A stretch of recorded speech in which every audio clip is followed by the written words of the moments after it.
আমাদের বোন একটা মারি ফেলছে এখানে গুলি রাখা, তো আমাদের নিরাপত্তা নাই, বিজেপি আমাদেরকে নিরাপত্তা দিতে পারে নাই।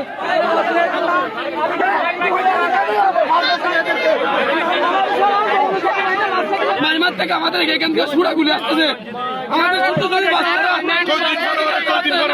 পারতেছি না, আমাদের গায়ে গুলি পড়তেছে।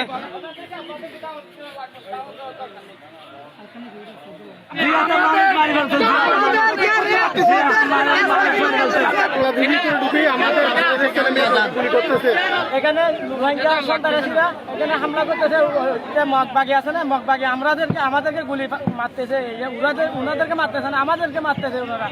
আমাদের বোন একটা মারি ফেলছে এখানে গুলি রাখা, তো আমাদের নিরাপত্তা নাই, বিজেপি আমাদেরকে নিরাপত্তা দিতে পারে নাই। উনি টাকা খাইয়া ওনাদেরকে তুলে দিচ্ছে।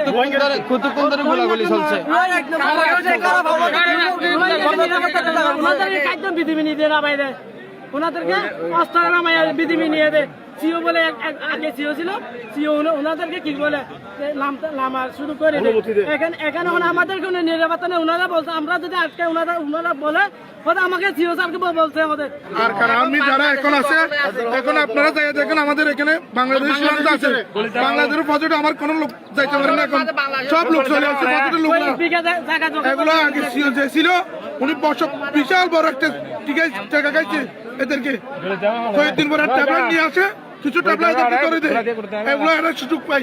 মাইমার থেকে আমাদের এখান থেকে সুরা গুলি আসতেছে, আমাদের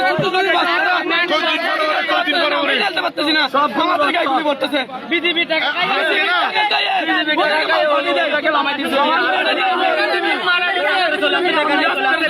চলে যায়। একটা কথা বলতেছি, আমি কক্সবাজার যাচ্ছি, আমি সেটার জন্য কক্সবাজার যাচ্ছি।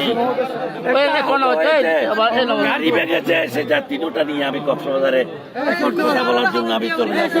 কিন্তু তোমরা একটু শান্ত হতে পারবে কিনা বলো, শান্ত হবে কিনা বলো, হবে কিনা। আমরা 3 দিন পরে আবার আসবো। তো